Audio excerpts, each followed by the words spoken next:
কেননা আমার নবী পাক এত কষ্ট করেছেন আল্লাহ নবী কথা বলার জন্য, ইসলামের মেসেজ দেওয়ার জন্য, নাই কথা বলার জন্য তৎকালীন যারা জালিম অত্যাচারী শাসক ছিল, জালিম অত্যাচারী ধর্ম ব্যবসায়ীরা ছিল, এরা দুজন মিলে আল্লাহ নবীর বিরুদ্ধে লেগে গেল। নবী পাকের উপরে এত জুলুম করেছে, এমনও দিন গেছে আল্লাহ নবী পাহাড়ে চলে গেছে, গাছের পাতা ফল মূল খেয়ে আল্লাহ নবী জীবন ধারণের মাধ্যম করেছে। রাত্রিরে নিরিবিলি নিঝুমেতে এমন করে দিনের প্রচার করতে হয়েছে।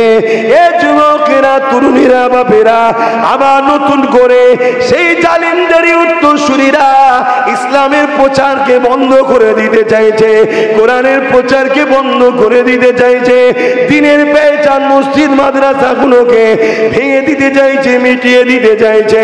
এরা সেই আবু জেহেলেরই উত্তরসূরি। আমাদের উচিত হবে এদের হাত থেকে আল্লাহ নবীর দ্বীনকে হিফাজত করা।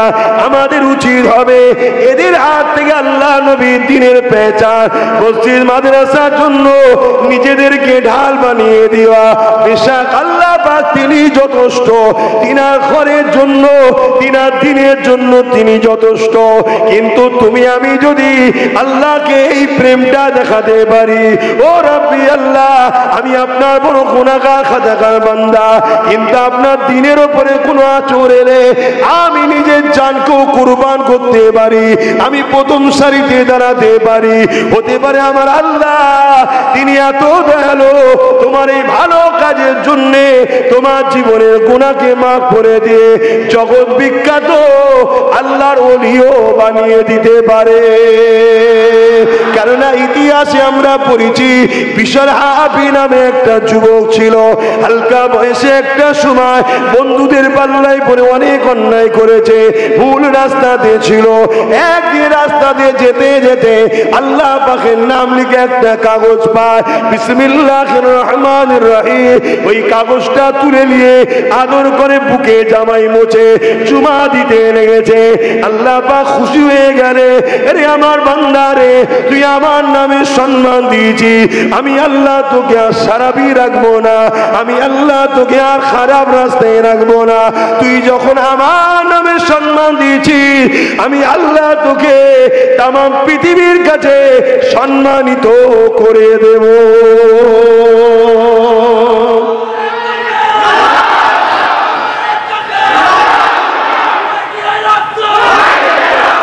আল্লাহ পাক কোরআনের মধ্যে জানিয়েছেন, কুল্লু নাফসিন যায়িকাতুল মউত, প্রতিটা নফসকে মৃত্যু স্বাদ চাখতে হবে।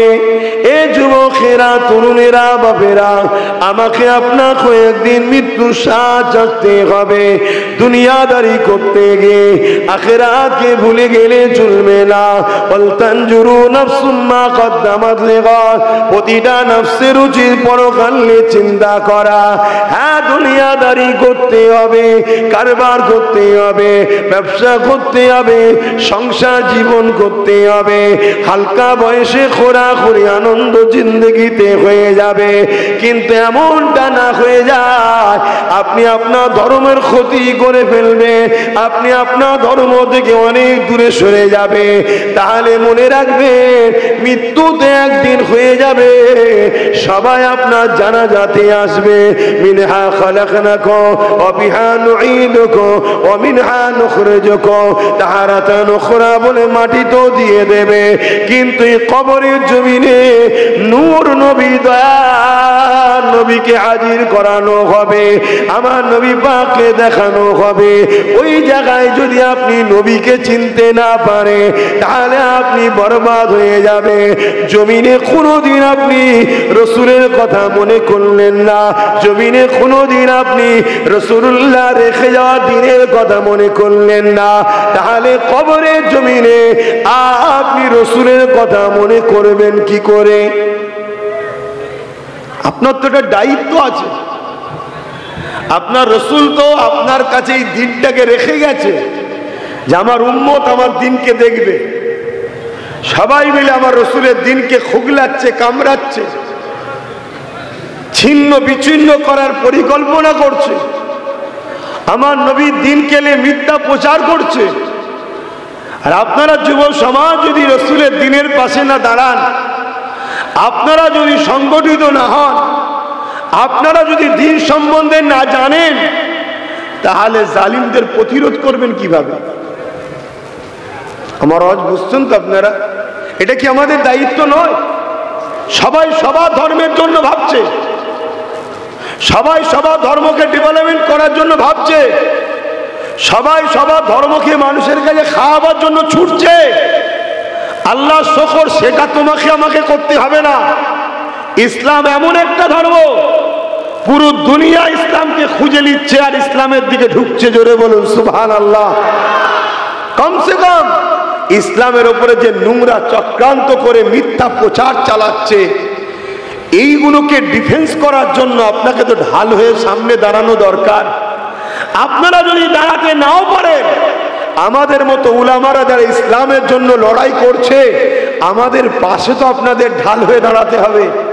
আপনাদের মতো যখন লক্ষ যুবক আমাদের পাশে দাঁড়াবে, তাহলে আমাদের কলা ধরার আগে জালিমরা হাজারবার ভাববে। আর যখন আপনারা আমাদের পাশ থেকে সরে থাকবেন, আমরা ইসলামের জন্য হক কথা বলবো, তারপরেও জালিমরা আমাদের কলা ধরে নিজে ভরে দেবে। দেখলেন না, আমার একটা ভাই বোম্বাইয়ের থাকতো, সম্ভবত আমারই এক ভাই, আমাদেরই বংশধর। তার বক্তব্যই দেখছিলাম, তিনি বলছেন আমি সিদ্দিক আকবরের নসলের বংশে, আমাদেরই বংশধর। হক কথা বলার জন্য জালিম হুকুমত তাকে জেলে ভরে দিয়েছিল। আজ তিনি আজাদ হয়েছে আলহামদুলিল্লাহ। কিন্তু এই সাহসটা পাচ্ছে কেন? এই সাহস পাচ্ছে আমাদের যুব সমাজকে তারা তাদের হাতের খেলনা বানিয়ে নিয়েছে। তারা বুঝে নিয়েছে মুসলিম সমাজের যুবকরা ওদের উলামাদের ইশারায় চলে না, আমাদের ভিক্ষার ইশারাতে চলছে। আমরা যে ভিক্ষা দিচ্ছি, এই ভিক্ষাতে ওরা আমাদের দাস হয়ে আছে। তাহলে আমাদেরকে প্রমাণ করে দিতে হবে যে তোমাদের ভিক্ষার মুখাপেক কি উম্মতে মুহাম্মাদি নয়। উম্মতে মুহাম্মাদি তার নবীর ওয়ারিস উলামাদের সাথেই দুনিয়াতেও থাকবে, আখিরাতেও জান্নাতে থাকবে। জোরে বলুন সুবহানাল্লাহ। আল্লাহ নবী জানিয়ে দিলেন, আল মারউ মা মান আহাব্বা, দুনিয়ায় যে যাকে মহব্বত করবে, যে যার সঙ্গে উঠা বসা করবে, যে যার সাথে থাকবে, আখিরাতে সে তার সাথে হাসর নাসর হবে, তার সাথেই সে জান্নাতে যাবে।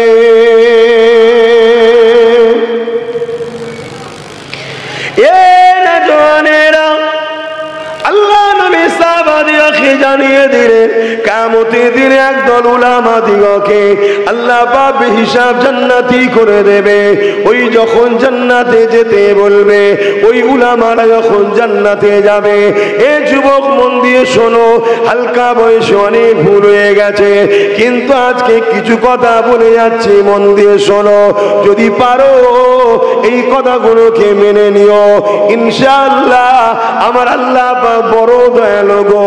তোমরা আমরা যেমন গুনাহ করতে ভালোবাসি, আমার আল্লাহ তিনি গুনাহ মাফ করতে ভালোবাসে।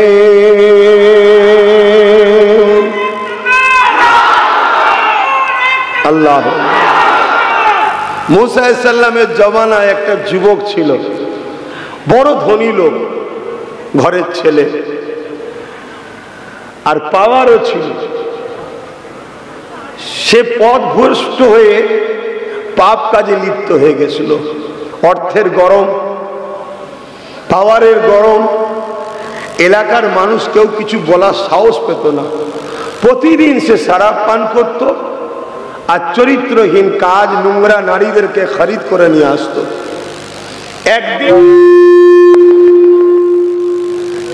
একদিনে ওই যুবক সন্তানটা, শোনো আমার ভাইরা, হালকা বয়সে আমাদের ভুল হয়ে যায়। আল্লাহ কত ভালোবাসে দেখো আমাদের ঘরে, কত প্যার করে আমাদের ঘরে। দেখো, দূরে সরে যেও নি, ভুল হয়, সীমানাটা পার করে চলে যেও না। আমরা ছোটবেলায় গ্রামের মানুষ দেখবেন মা বোনেরা মুরগি পালে, মুরগির পেটের তলাতে ডিম দেয়, দেখবেন ডিম। বাচ্চা হয় ছোট ছোট মালিয়ে ঘোরে, যখনই কোনো বিপদের সংকেত দেখে তখনই মা একটা আওয়াজ দেয়, মুরগির বাচ্চাগুলো ছুটে এসে মায়ের পেটের তলায় ঢুকে যায়, চিল আর নিয়ে যেতে পারে না। কিন্তু যে বাচ্চাগুলো মায়ের থেকে অনেক দূরে সরে যায় সেগুলো আসার আগে কিন্তু চিলের পেটে চলে যায়।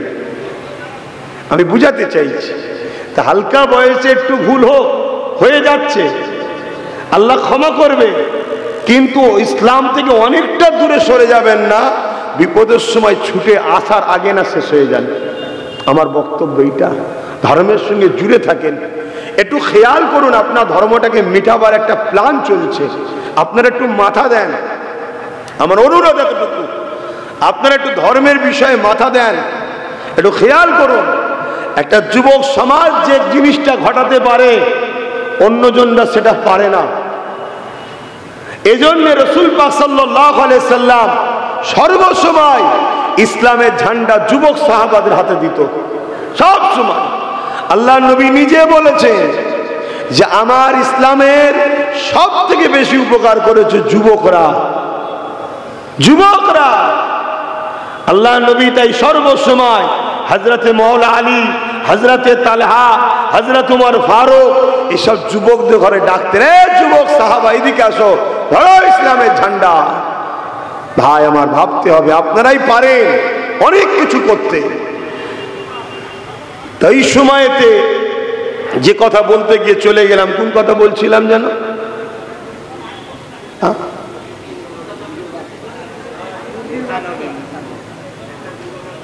এত চুচু দিয়ে কথা হচ্ছে, মন ওইদিকে পড়ে আছে। হযরতে মুসা আলাইহিস সালামের জমানার যুবক ছেলে পাপ করত। প্রতিদিনের ন্যায় একদিন বাজার থেকে এক গরিব মহিলাকে খরিদ করে নিয়ে এসেছে এবং শরাব পান করে এসেছে। যখন সে তার প্রতিদিনের মতো নোংরা কাজে আসক্ত হয়ে আগাচ্ছে, তখন ওই ঘরে যখন গেছে, দেখছে ওই মহিলাটা শুধু কাঁদছে তা নয়, তার শরীরটা কম্পন হচ্ছে, পুরো কাঁপছে। ওই যুবক তখন জিজ্ঞেস করছে, এ আল্লাহর বান্দি, তুমি কাঁপছো কেন, তো কাঁদছো কেন? মহিলাটা তখন বলছে, যুবক, আমি জীবনে কখনো পাপ রাস্তায় পা দিইনি, আল্লাহর ভয় আমাকে কাঁপাচ্ছে, আল্লাহর ভয় আমাকে কাঁদাচ্ছে। তাহলে তুমি খুশি মনে 60 দিরহাম নিলে কেন? আমি বড় অসহায়, আমার বাড়িতে আমার বিমার রয়েছে, যার চিকিৎসার জন্য কোনো অর্থ নাই, তাই নাচারে আমি পথে এসেছিলাম, কিন্তু আজ আল্লাহর ভয় আমাকে কাঁপাচ্ছে। এরমও গরিব আমাদের সমাজে আছে না? নাই? কথা বলুন। তাহলে আমরা যদি যুবকরা ভাবি এই গরিবি দূর করব, আমরাই পারবো গরিবি দূর করতে। প্রত্যেকে যদি প্রত্যেকের গ্রামে একটা করে সেবামূলক সংগঠন করেন, আপনার গ্রামের নাম দিয়ে করুন না, আপনারা দেশ বিদেশে হাজারো জায়গায় চাঁদা না দিয়ে নিজের গ্রামে নিজের জাকাতের ফান্ড তৈরি করুন, বিশ্বাসযোগ্য, একসাথে হিসাব তৈরি করে নিজের গ্রামে কে প্রকৃত গরিব খোঁজ করো। প্রকৃত গরিব সামনে যে হাত পাতে না ভাই, তারা লজ্জায় চুপ করে থাকে, তাকে উদ্ধার করো। ওই 200-500 দিয়ে নয়, একটা কিছু রুজির ব্যবস্থা করে দাও। এবছরে একে দেবো, সারা জীবনের মতো একটা গরিব কমিয়ে দাও। এবছরে ওকে দেবো, সারা জীবনের মতো একটা গরিব কমিয়ে দাও। ও বছরে ওকে একটা কারবার করে দেবো, একটা চায়ের দোকান করে দিলাম, যা একটা মেশিন কিনে দিলাম, ইঞ্জিন ভ্যান কিনে দিলাম, এটা চালিয়ে তুই ইনকাম কর, জীবনে ভিক্ষা চাইবে না। এভাবে যদি একটা একটা করে গরিবকে আমরা সমাজ থেকে আমার জাতি তুলতে পারি, এর চেয়ে বড় সব ও ভালো কাজ কি আছে? জোরে বলুন সুবহানাল্লাহ। এটা আমার যুব সমাজই পারবে। এজন্য আমি প্রতিটা গ্রামে আহলে সুন্নাত ওয়াল জামাতের নামে একটা কমিটি তৈরি করছি এই কারণে। এর পাশাপাশি আমরা যদি 20,000 30,000 গ্রামে যদি কমিটিকে ছড়াতে পারি, 20-30 হাজার গ্রামের এক ডাকলে সবাই হাজির হব, তাহলে আমাদের শক্তিটা কিন্তু কম হবে না।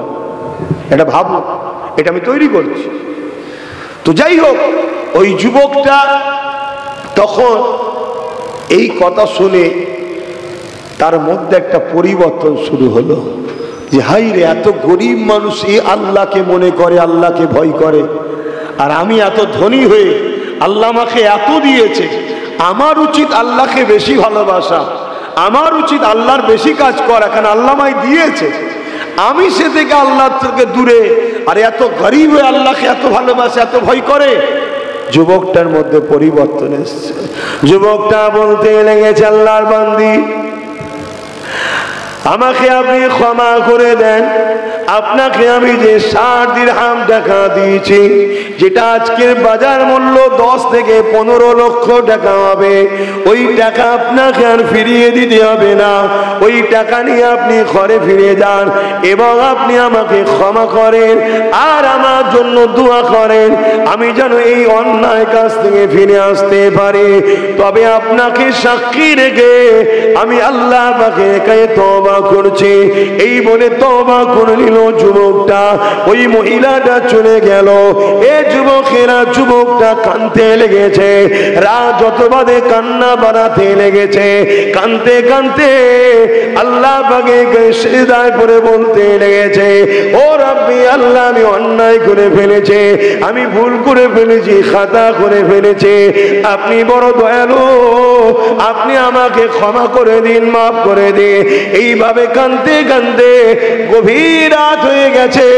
আল্লাহ পাকের হুকুম ছিল ওই যুবকটার ওই দিনই মৃত্যু হবার, কিন্তু মৃত্যুটা কত ভালোভাবে হচ্ছে দেখে, ইন্তেকাল হয়ে যায়। পরের দিন সকালে গ্রামের মানুষেরা যখন ঘর থেকে বেরোয়, সবাই জানে এই বাড়ির যুবকটা বদমাইশ, তাই সবাই তার বাড়ির দিকে যখন তাকায়, নোংরা নজরে তাকায়।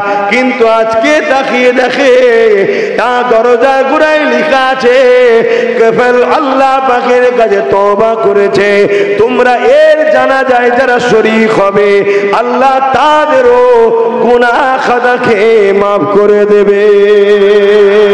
আরো নারে তাকবীর, সুবহান, নারে তাকবীর, নারে তাকবীর, শিরায় শিরায় রক্ত, শিরায় শিরায় রক্ত, রক্ত না, মুখে মুখে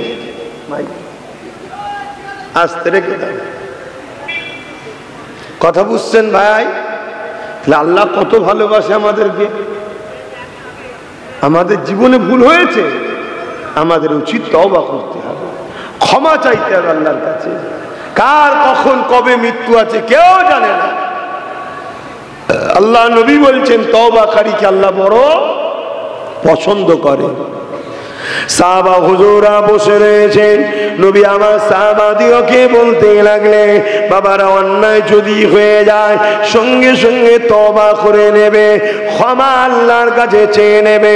ক্ষমা কাকে বলে লোককে জানাবার দরকার নাই, অন্তর থেকে আল্লাহর কাছে বলা, অনুতপ্ত হওয়া, ও রাব্বি, আল্লাহ, এটা আমি অন্যায় করেছি, ভুল করেছি, আপনি আমাকে ক্ষমা করে দেন, মাফ করে দেন।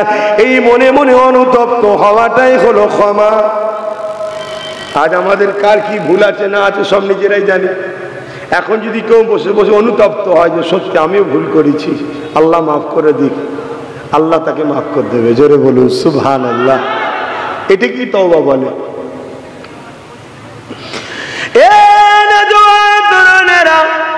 আল্লাহ নবী সাহাবাদেরকে বলে, বাবারা, ক্ষমা চাও, তওবা করো।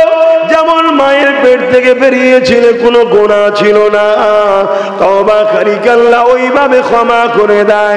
সাহাবারা বলতে লাগলেন, ইয়া রাসূলুল্লাহ, হাবিবাল্লাহ, আবার যদি তওবা করার পরে অন্যায় করে, নবী বললেন আবার তওবা করো, আল্লাহ আবার মাফ করে দেবে।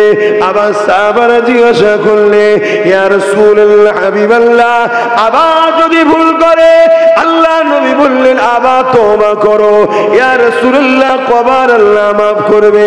নবী পাক জানিয়ে দিলে, এ আমার সাহাবারা, আমার আল্লাহ বান্দা বান্দিকে বড়ই ভালোবাসে। বান্দা বান্দি যতবার অন্যায় করবে আর তওবা করবে, আমার আল্লাহ বান্দা বান্দিকে ততবারই ক্ষমা করে দেয়। তরুণেরা, মৃত্যু আমাদের সবার হবে, যাবার আগে আল্লাহ পাকের কাছে ক্ষমা চাও, বারবার ক্ষমা চাও, বারবার তওবা করো। কেননা এই দুনিয়াটা চিরস্থায়ী নয়, আজ আছে কাল নাই, চলে যেতে হবে আল্লাহ পাকের কাছে। আল্লাহ পাকের কাছে যে কি মুখ দেখাবো এটা ভাবা দরকার আছে, এটা প্রত্যেককে ভাবতে হবে। কেননা মৃত্যুকাল কখন হবে কেউ জানে না। এই যে বসে আছি আমরা মাহফিলে, এই বসে থাকতে থাকতে হতে পারে আল্লাহ কাউকে যদি ডাক দেয় এখনই চলে যেতে হবে, কেউ জানেন? তাহলে এক্ষুনি চলে যাবেন, কালকে জোহর বাদ জানাজা মাটিতে দিল। আমরা কি করেছি আল্লাহর কাছে যে কি মুখ দেখাবো? এটা তো ভাবতে হবে, এটা ভাবার নামই তো পরিবর্তন। এটা ভাবুন আপনি পরিবর্তন হবে, এটা না ভাবলে পরিবর্তন হবে না। যে সত্যি তো আমি এই যে আনন্দ ফুর্তি হই হাই করছি, ঠিক আছে হালকা বয়সে একটু হবে, ভালো কাজটা কি করলাম? 24 ঘন্টার মধ্যে আল্লাহ দিয়া জিন্দেগি, আল্লাহ দিয়া হাত, আল্লাহ দিয়া পা, আল্লাহ দিয়া চোখ, আল্লাহ দিয়া জবান, আল্লাহ দিয়া জান, আল্লাহর জন্য কি করলাম? এটা তো ভাবতে হবে। ভাবলেই দেখবেন হালকা বয়সে যদিও ভুল হয়ে যায়, ভালো কাজের খসলতটাও থাকবে, ভালো কাজ করতেও মন যাবে। ভুল নেই কে বলেছে? আমি তো মনে করি আপনাদের সবার থেকে বড় পাপী আমি, কিন্তু ভালোটা করারও চেষ্টা করি। আমার বক্তব্য হালকা বয়সে একটু হয়, কিন্তু ভালো গুণটা আমাদের থাকতে হবে। একেবারে আমরা দূরে সরে গেছি, আমরা ইসলামের নিয়ে কোনো গুরুত্বই নয়। আমরা আমাদের পাড়ার মসজিদের দিকে আমাদের কোনো খবর নেই, ঈদগার দিকে আমাদের কোনো খবর নেই, যুব সমাজের খবর না নেওয়ার জন্য আমাদের মসজিদগুলো এখন সব বেজাতিদের ইশারায় মুনাফিক মুসলমানরা দখল করে রেখেছে। খেয়াল করে দেখুন, প্রত্যেকটা মসজিদকে বেজাতিদের ইশারায় আর দখল করেছে মুনাফিক মুসলমানরা, দখল করে রেখে দিয়েছে। সেই মসজিদে যে জন্য আল্লাহ রাসূল মসজিদ করেছিলেন সেসব কাজ আর হচ্ছে না। খেয়াল করে দেখুন, আসেন এখনো সময় আছে, কেননা কিয়ামতটা বড় কঠিন হবে। আল্লাহ নবী বললে ময়দানে মাশরেতে এমনও বাপ পাওয়া যাবে নিজের ছেলেকে জমিনে শুইয়ে দিয়ে তার বুকের ওপরে পা দিয়ে দাঁড়িয়ে যাবে। ময়দানে মাশরে এমনও ছেলে পাওয়া যাবে নিজের জন্মদাতা বাপকে জমিনে শুইয়ে দিয়ে তার বুকের ওপরে পা দিয়ে দাঁড়িয়ে যাবে। কিয়ামতের দিনে এমনও মা পাওয়া যাবে নিজের ছেলেকে মেয়েকে জমিনে শুইয়ে দিয়ে তার বুকের ওপরে পা দিয়ে দাঁড়িয়ে যাবে। কিয়ামতের দিনে এমনও মেয়ে পাওয়া যাবে নিজের জনম দুঃখিনী মাকে জমিনে শুইয়ে দিয়ে তার বুকের ওপরে পা দিয়ে দাঁড়িয়ে যাবে। এক কথায় যার ওপরে যার জোর চলবে তাকে জমিনে শুইয়ে দিয়ে তার বুকের ওপরে পা দিয়ে দাঁড়িয়ে যাবে। আল্লাহ নবীর এই ওয়াজ শুনে সাহাবারা বলতে লেগেছে, ইয়া রাসূলুল্লাহ হাবিবাল্লাহ, এই রকমটা কেন হবে? আল্লাহ নবী বলতে লাগলে, এ বাবা সাহাবারা, সূর্য এখন কোটি কোটি মাইল দূরে রয়েছে, সেই দিনে সূর্য মাথা এক বের দেখতে হাত উপরে আল্লাহ পা নামিয়ে দেবে। সূর্যের বর্তমান যে তাপ আছে এ থেকে 12 গুণ আরো তাপ বেড়ে যাবে। ভাবো, এই সূর্য তাপই আমরা সহ্য করতে পারছি না, যেটা কোটি কোটি মাইল দূরে, আর এখন যেটা আছে এ থেকে আরো 12 গুণ তাপ বাড়বে। আর মাথার এক বেগদা ইখতিলা এক হাত উপরে নামিয়ে দেওয়া হবে। আপনি কি ভাবছেন? আপনি দাঁড়াবেন না? আমি দাঁড়াবো না? ময়দানে মাশর তো সবাইকে উঠানো হবে। কোরআন বলছে সুম্মা নুফিকা উখরা ফাইযা হুম কিয়ামুন ইয়ানজিরুন। সূরা জুমার 68 নম্বর আয়াত আল্লাহ জানাচ্ছে ময়দানে মাশরে সবাইকে উঠানো হবে। যেমন নাগল দিলে জমিন থেকে আলু ওঠে, সিংগাই ফিরে দেবে ইসরাফিল আলাইহিসসালাম, জমিন ফেটে যাবে, মানুষ উঠতে থাকবে। প্রতিটা মানুষের শেষ জমিতে, সেই ময়দানে মাশরে বাপ আদম থেকে নিয়ে পৃথিবীর শেষ মানুষটা, মুসলিম হোক আর অমুসলিম হোক, সবাইকে গিয়ে দাঁড়াতে হবে। কি হবে সেদিন? সাহাবা হুজুর দিগাকে আল্লাহ নবী বলতে লাগলেন, এই সূর্যে তাপেতে লোহা যেমন আগুনে দিলে পুড়ে লাল হয়ে যায়, জমিনটা পুড়ে লাল হয়ে যাবে, ওই জমিনের উপরে মানুষ দাঁড়াতে পারবে না। ওই দিনে যার উপরে যা ক্ষমতা চলবে, সে তার বুকে পা দিয়ে দাঁড়িয়ে যাবে। এ যুবকেরা, তরুণেরা, দুনিয়ার মায়াজালে জড়িয়ে, দুনিয়ার লোভ লালসায় জড়িয়ে, দুনিয়ার রং তামাশায় জড়িয়ে, দুনিয়ার গান যাত্রা ফাংশন শয়তানদের জালে জড়িয়ে গিয়ে আমাদের কি আখিরাতের কথা মনে পড়ে না? ওই দিনে তোমাকে আমাকে দাঁড়াতে হবে। এই সমাজে হাজার নয় লাখ লাখ যুবক দুনিয়া থেকে চলে যেতে লেগেছে। কেউ যদি মনে করে আমি বয়স হলে মারা যাব, না না, মারা যাবার কোনো বয়স নাই, আসার ডেট আছে, যাবার কোনো ডেট নাই। কে কখন চলে যাবে কে জানে। তাই সেই দিনের কথা একটুখানি তোমাকে আমাকে ভাবা দরকার। আল্লাহ দুটো হাত কেন দিল? আল্লাহ দুটো পা কেন দিল? আল্লাহ দুটো চোখ কেন দিল? আল্লাহ জবানে কথা কেন দিল? আল্লাহ কেন তোমাকে আমাকে আশরাফুল মখলুকাত মানুষ বানালো? এটা নিয়ে তোমার আমার একটা বার হলো তো ভাবা দরকার। একটু ভাবতে হবে তো, কেন আমাকে দুটো হাত দিয়ে চালে? দুটো হাত না দিয়েও তো পাঠাতে পারত, হ্যাঁ? দুটো পা নাও দিতে পারত তো। না বান্দা, তুই এই পা দিয়ে আমার দিনের জন্য কাজ করবি, আমার মসজিদে আসবি, আলেমদের কাছে যাবি, মাহফিলে যাবি। এই হাত দিয়ে আমার দিনকে বাঁচাবার জন্য তুই লড়াই করবি, গরিবকে দান করবি, বিধবাকে দিবি, মা বাপের সেবা করবি, হালাল ইনকামও করবি। আর যখন চাওয়ার দরকার হবে আমার কাছে চাইবি। এজন্য তো আল্লাহ হাত দিয়েছে। যেটা দিয়েছে সেই জন্যে কতটা কাজ করলাম আর তার বিরুদ্ধে কতটা কাজ করলাম, আমাদের নিজেদের ঘরে তো অঙ্ক করতে হবে যে সারাদিনে আল্লাহ দিয়ে হাত দিয়ে আল্লাহর পক্ষে কতটা কাজ করেছি আর আল্লাহর বিরুদ্ধে কতটা কাজ করেছি, এটা তো ভাবতে হবে।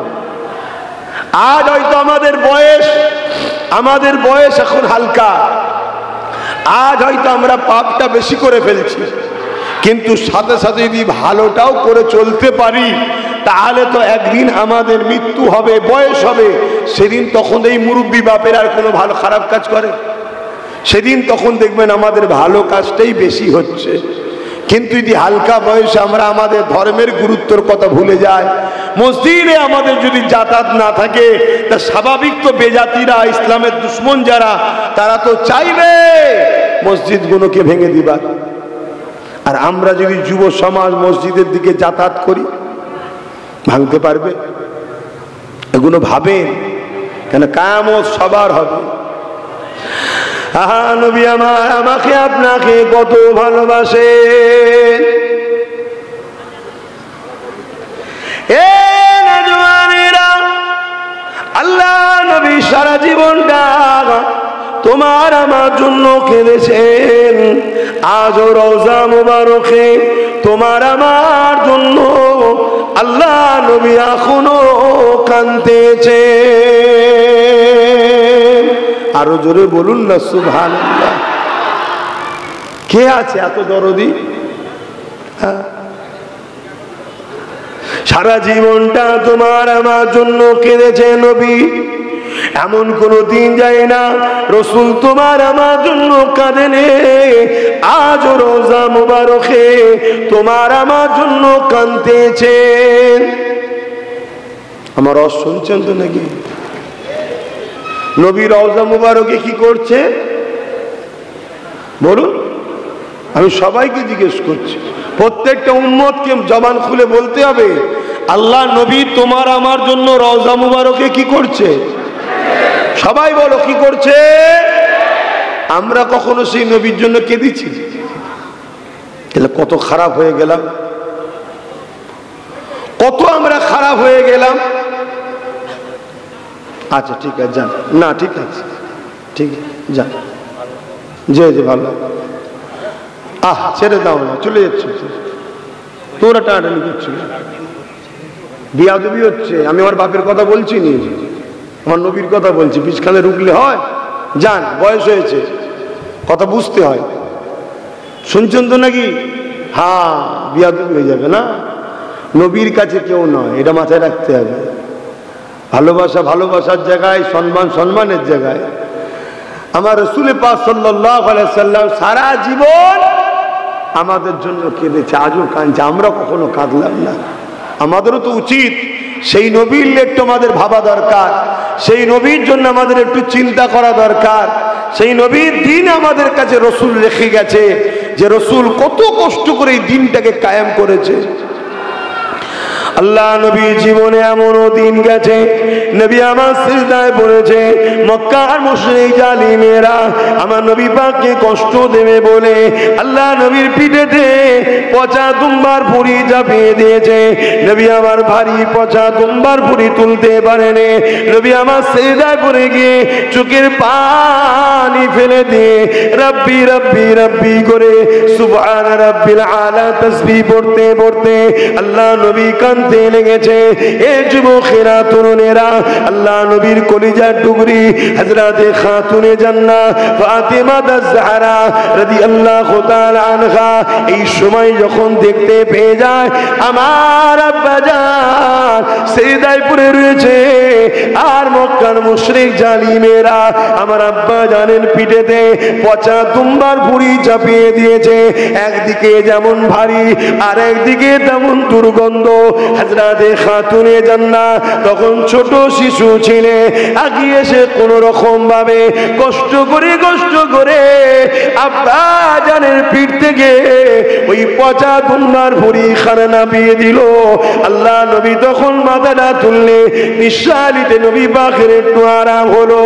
এ যুবকেরা, এ নবী পাকের প্রেমিকেরা, আমার নবী পাককে কত কষ্ট দিয়েছে সেই নবীর উম্মত রে, তোমার আমার হৃদয়ে যদি নবী পাকের জন্য মুহাব্বত ভালোবাসা থাকে, তোমাকে আমাকে তো ভাবতে হবে সেই নবীর দিনের ক্ষতি যেন আমার দ্বারা কোনোভাবে হয়ে না যায়। উপকার যদি করতে না পারি, নবীর দিনের ক্ষতি যেন না করে ফেলি। আজ আমরা উম্মত নবীর দিনের ক্ষতির পিছনে সব থেকে বড় যদি কাউকে 1 নম্বর আসামি করেন, সেটা হলো উম্মত দাবিদার একদল মুনাফিক মুসলমানদের জন্য নবীর দিনের ক্ষতি হচ্ছে। আমার কথা কি আপনাদের অপছন্দ হলো নাকি? তো সেই কাতারে, সেই দলে, সেই জামাতে, সেই কর্মকাণ্ডের সাথীদের সাথে আমরা জড়িয়ে যাচ্ছি না তো? এটা আমাদেরকে ভাবতে হবে। আল্লাহ ছাড় দিয়েছে, ছেড়ে দেয়নি। বিচার তো আখিরাতে হবেই হবে। আল্লাহ পাক সূরা বাকারার মধ্যে বলছেন, তোমরা যখন আমাকেও আমার হাবিবকে ভুলে যাদের দলদাস হয়ে থাকবে, আমি আল্লাহ তাদের হাতে তোমাদেরকে মিটাবো। আজকে দেখুন, আমরা ধর্ম ভুলে গিয়ে, কর্ম ভুলে গিয়ে, দায়িত্ব ভুলে গিয়ে আমরা যাদের পিছনে ছুটেছি, যাদেরকে নিয়ে বাহবা দিয়েছি, আজকে তারাই দেখুন আমাদেরকে শেষ করার জন্য উঠে পড়ে লেগেছে। দেখুন, আমরা যে বন্ধুর খুশির জন্য শিরকি কর্মকাণ্ডও গেছি, মুশরিকি কর্মকাণ্ডও গেছি, ভুল কর্মকাণ্ডও গেছি, আজকে রাতারাতি সেই বন্ধুগুলোই এখন আমাদের জানের দুশ্মন হয়ে দাঁড়িয়েছে। খেয়াল করে দেখুন, সব খোদার ইশারাই হচ্ছে। তাই আমি আবার বলবো, আমার যুব সমাজ, এখনো টাইম আছে। তোমার দিলকে রসুলের কদমের সঙ্গে জোড়ো। তুমি দুনিয়াতেও বাদশাহিত্ব ফিরে পাবে, আখিরাতে জান্নাত তো তোমার জন্য অবশ্যই অপেক্ষায় থাকবে। জোরে বলুন সুবহানাল্লাহ। দ্বিতীয় কোনো জায়গা নাই তোমাকে কামিয়াবি দিতে পারে। যদি দ্বিতীয় কোনো জায়গা থাকতো তাহলে আমেরিকা কামিয়াবি হতো। আমেরিকা কামিয়াব নয়। আমেরিকাতে প্রতি 1 সেকেন্ডে একটা নারী ধর্ষিত হয়, খুন হয়।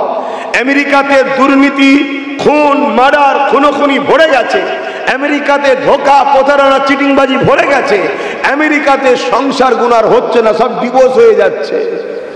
তাহলে সুখ ওরা দিতে পারেনি, হয়তো মিডিয়ার জোরে অস্ত্রের জোরে সুপার পাওয়ার দাবি করে আছে, কিন্তু প্রকৃত শান্তি তো এখানে থাকে, ওটা আমেরিকাতে নাই, ওটা আমার নবীর মদিনা ওয়ালাদের কাছে আছে। জোরে বলুন সুবহানাল্লাহ।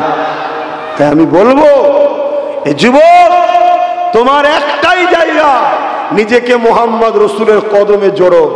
হালকা বয়সে ভুল হয়ে যায়, কিন্তু তোমার কথা, তোমার আখলাকে, তোমার লক্ষ্য আমি নবীর দিনের পাহারাদার হব, এটা তোমার মাইন্ডে যেন থাকে, তবেই তো তুমি সাকসেসফুল, তবেই তো তুমি গেনার। আল্লাহ তোমাকে পাঠিয়েছো তো এই কাজের জন্য, না হয় বেকার তুমি। দুনিয়া হয়তো তোমাকে অনেক পাম দেবে, তোমাকে হয়তো অনেক সেলিব্রিটিরা তোমাকে ডাকবে, অনেকে অনেক কিছু তোমার নিয়ে বলবে, কিন্তু তুমি হাকিকাতে সাকসেসফুল নয়। হাকিকাতে সাকসেসফুল হতে গেলে মোহাম্মদ রসুলের গোলামরাই হয়। জোরে বলুন সুবহানাল্লাহ। আজ দেখো আমার দেশের প্রধানমন্ত্রী, এত বড় জায়গার মানুষ, তারপরও সুলতান হিন্দ গরিবে নওয়াজের কাছে প্রতি বছর চাদর পাঠাতে হচ্ছে, বাবা আমার দিকে খেয়াল রেখো। প্রকৃত সাকসেসফুল সুলতান হিন্দ। কেন? মোহাম্মদ রসুলের প্রকৃত গোলাম ছিল। জোরে বলুন সুবহানাল্লাহ। আজ দেখো এত মানুষ, কোটি কোটি মানুষ, ফুরফুরার হযরত আবু বকর সিদ্দিক ৮০-৮৫ বছরের বেশি হলো চলে গেছে, আজও তার মাজারের কাছে নেতা মন্ত্রী ক্যাতা থেকে শুরু করে কেউ বাদ যায়নি, সব এসে হাজির হচ্ছে। কেন? প্রকৃত সাকসেসফুল হয়েছে কেন? মোহাম্মদ রসুলের গোলাম ছিল। জোরে বলুন সুবহানাল্লাহ। এতে হুজুরের গোলাম ছাড়া দ্বিতীয় কোনো অপশন নাই। এবারে গোলামের কোয়ালিটি আছে, ওনারা এ ক্যাটাগরির গোলাম, কমসে কম তুমি গোলাম তো হও। আর গোলাম মালিকের যদি উপকার করতে নাও পারে, মালিকের ক্ষতি করবে না, এটা গোলামের বৈশিষ্ট্য। আমাদের দ্বারা দিনের যেন ক্ষতি না হয়, এটা মাথায় রাখো। কেননা আমার নবী পাক এত কষ্ট করেছেন, আল্লাহ নবী কথা বলার জন্য, ইসলামের মেসেজ দেওয়ার জন্য, নাই কথা বলার জন্য তৎকালীন যারা জালিম অত্যাচারী শাসক ছিল, জালিম অত্যাচারী ধর্ম ব্যবসায়ীরা ছিল, এরা দুজনা মিলে আল্লাহ নবীর বিরুদ্ধে লেগে গেল। নবী পাকের উপরে এত জুলুম করেছে, এমনও দিন গেছে আল্লাহ নবী পাহাড়ে চলে গেছে, গাছের পাতা ফল মূল খেয়ে আল্লাহ নবী জীবন ধারণের মাধ্যম করেছে। রাত্রিরে নিরিবিলি নিঝুমেতে এমন করে দিনের প্রচার করতে হয়েছে। এ যুবকেরা, তরুণীরা, বাপেরা আবার নতুন করে সেই জালিমদারি উত্তরসূরিরা ইসলামের প্রচারকে বন্ধ করে দিতে চাইছে, কোরআনের প্রচারকে বন্ধ করে দিতে চাইছে, দিনের পেহচান মসজিদ মাদ্রাসাগুলোকে ভেঙে দিতে চাইছে, মিটিয়ে দিতে চাইছে। এরা সেই আবু জেহেলেরই উত্তরসূরি। আমাদের উচিত হবে এদের হাত থেকে আল্লাহ নবীর দ্বীনকে হিফাজত করা। আমাদের উচিত হবে এদের হাত থেকে আল্লাহ নবীর দ্বীনের পেহচান মসজিদ মাদ্রাসার জন্য নিজেদেরকে ঢাল বানিয়ে দেওয়া। বেশক আল্লাহ পাক তিনি যথেষ্ট, তিনার ঘরের জন্য, তিনার দ্বীনের জন্য তিনি যথেষ্ট। কিন্তু তুমি আমি যদি আল্লাহকে এই প্রেমটা দেখাতে পারি, ও রাব্বি আল্লাহ, আমি আপনার বড় গুনাহগার খাতাকার বান্দা, কিন্তু আপনার দ্বীনের উপরে কোনো আঁচড় এলে আমি নিজের জানকেও কুরবান করতে পারি, আমি প্রথম সারিতে দাঁড়াতে পারি। হতে পারে আমার আল্লাহ তিনি এত দয়ালু, তোমার এই ভালো কাজের জন্য তোমার জীবনের গুনাহকে মাফ করে দিয়ে জগৎ বিখ্যাত আল্লাহর ওলিও বানিয়ে দিতে পারে। কেননা ইতিহাসে আমরা পড়েছি, বিশাল হাফি নামে একটা যুবক ছিল, হালকা বয়সে একটা সময় বন্ধুদের পাল্লায় পড়ে অনেক অন্যায় করেছে, ভুল রাস্তাতে ছিল। একদিন রাস্তা দিয়ে যেতে যেতে আল্লাহ পাকের নাম লিখে একটা কাগজ পায়, বিসমিল্লাহির রহমানির রহিম। ওই কাগজটা তুলে নিয়ে আদর করে বুকে জামাই মোছে চুমা দিতে লেগেছে। আল্লাহ পাক খুশি হয়ে গেলে, আরে আমার বান্দা রে, তুই আমার নামে সম্মান দিয়েছি, আমি আল্লাহ তোকে আর সারাবি রাখবো না, আমি আল্লাহ তোকে আর খারাপ রাস্তায় রাখবো না। তুই যখন আমার নামে সম্মান দিয়েছি, আমি আল্লাহ তোকে তামাম পৃথিবীর কাছে সম্মানিত করে দেব।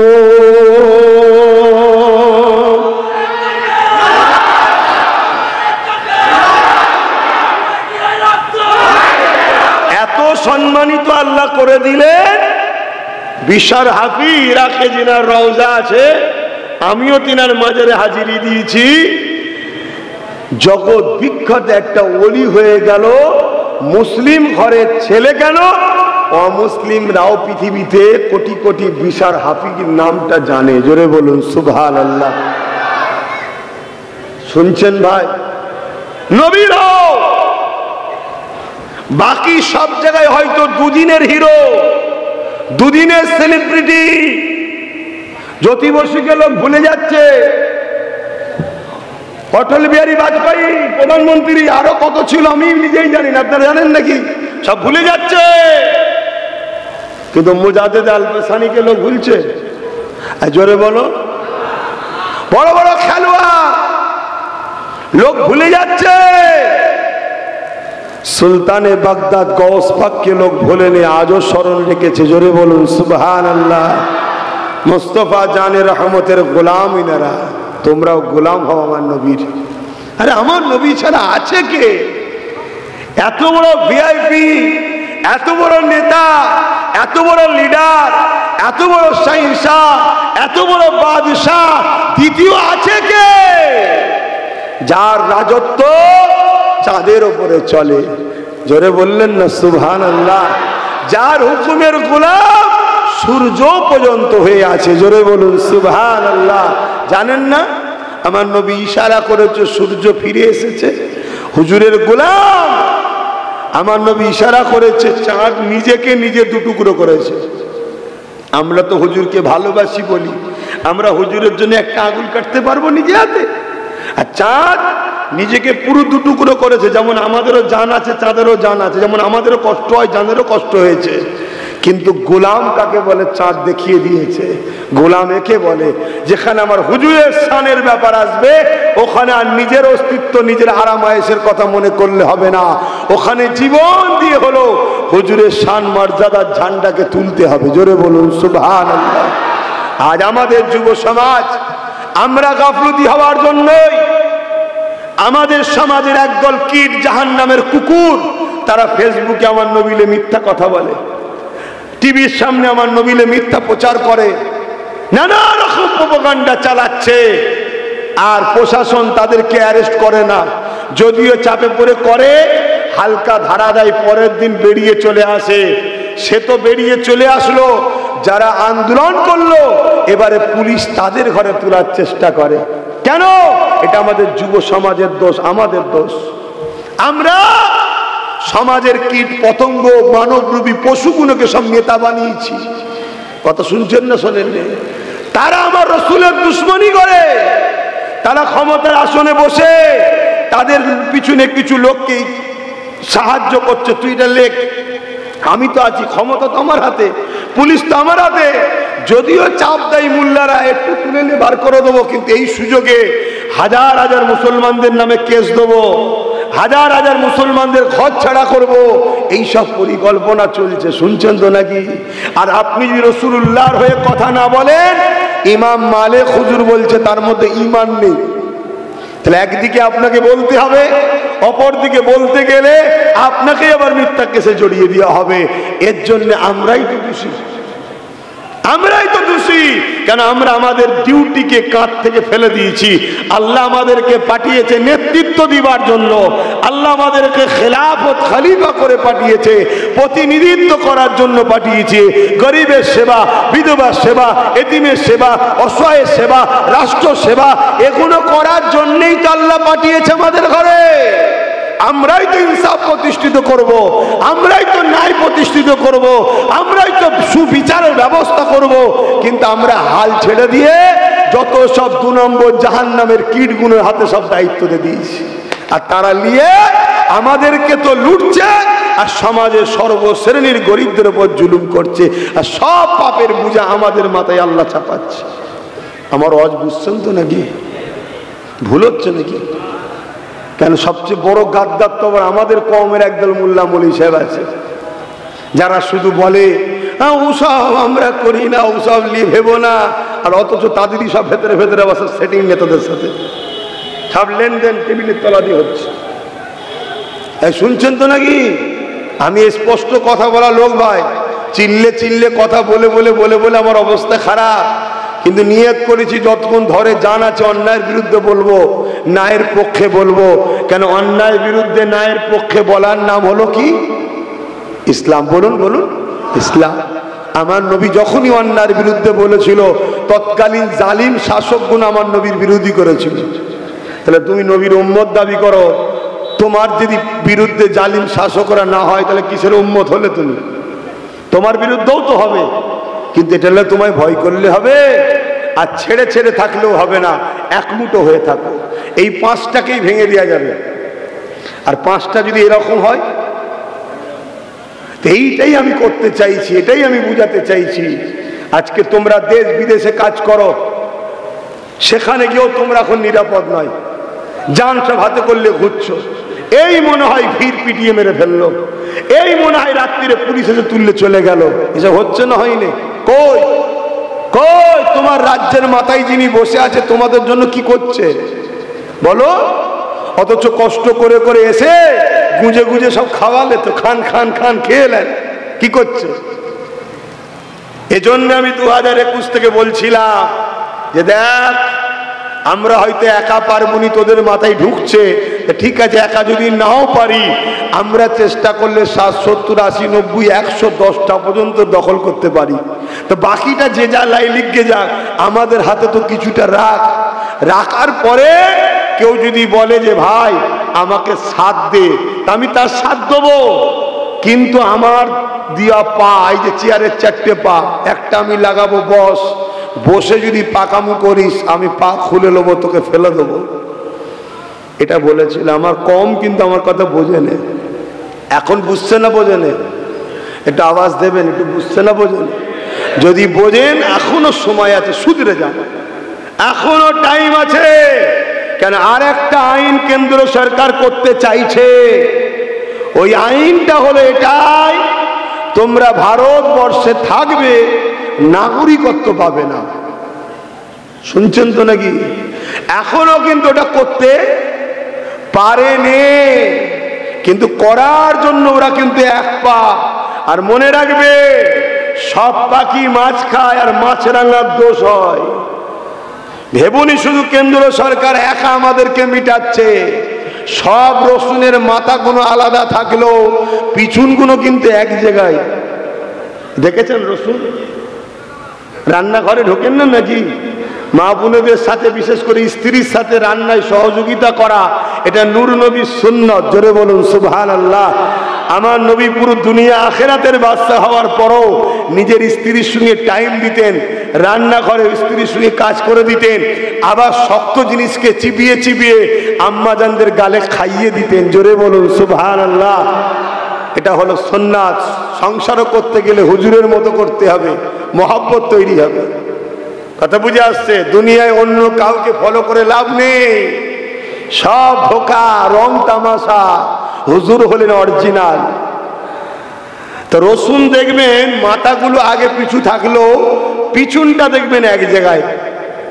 এদের জার্সি আলাদা হতে পারে, কালার আলাদা হতে পারে, নাম আলাদা হতে পারে, এদের সবার স্টাইল আলাদা হলো, প্রোডাক্ট কিন্তু একটাই বিক্রি করছে, সেই নাগপুরের প্রোডাক্ট। শুনছেন তো নাকি?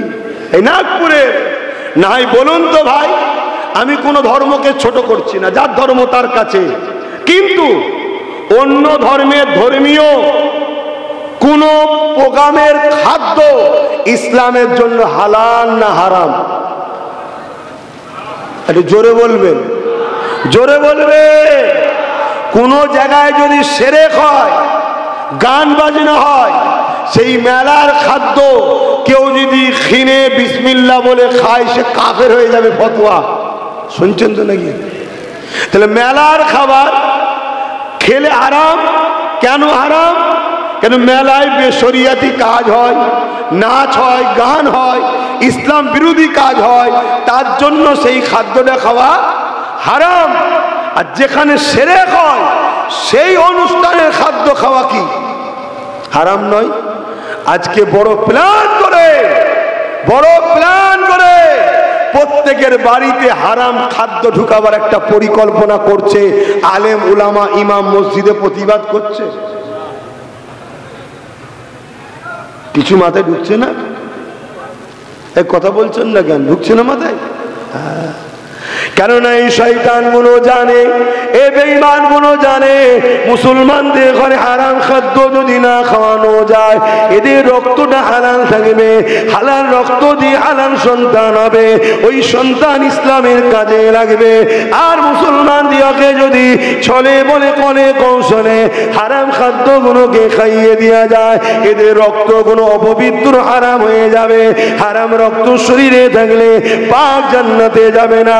হারাম রক্ত শরীরে দৌড়ালে তার দিল মসজিদের দিকে টানবে না, তার দিল মাদ্রাসার দিকে ডাকবে না, তার দিল মসজিদ মাদ্রাসার পক্ষে থাকবে না। এই জন্যই তো আজকে এত বড় একটা আইন হয়ে গেল আখাব কালাকানুন আইন। এই আইনের প্রতিবাদে মুসলমানের সেইভাবে কোনো ভূমিকা নাই। এই আইনের প্রতিবাদে আলেম ওলামা ইমামদের সেই রকম ভূমিকা নাই। কেননা বড় প্ল্যান করে হারাম অর্থ দিচ্ছে, হারাম খাদ্য খাওয়াচ্ছে, হারাম খাদ্য আমাদের মধ্যে ঢুকিয়ে দিচ্ছে। এ যুবকেরা, তরুণেরা, আমাদের ভেতরটা আস্তে আস্তে আল্লাহর মহব্বত, নবীর মহব্বত কমে যাচ্ছে। দুনিয়ার মহব্বত, শয়তানের মহব্বত আমাদের মধ্যে বেড়ে উঠতে গেছে। এই জায়গায় মাইক যখন আল্লাহ মিলিয়েছে, আমার ডিউটি হলো আপনাদেরকে সতর্ক করা, একটু খাদ্যটা বুঝে বুঝে খা। কেন জামাটা যদি হারাম হয় খুলে ফেলে কাঁদাকাটি করলে মাফ হয়ে যাবে। ঘড়িটা যদি হারাম পয়সার হয় খুলে ফেলে কাঁদাকাটি করলে মাফ হয়ে যাবে। মোবাইলটাও যদি হারাম পয়সার হয় খুলে ফেলে কাঁদাকাটি করলে মাফ হয়ে যাবে।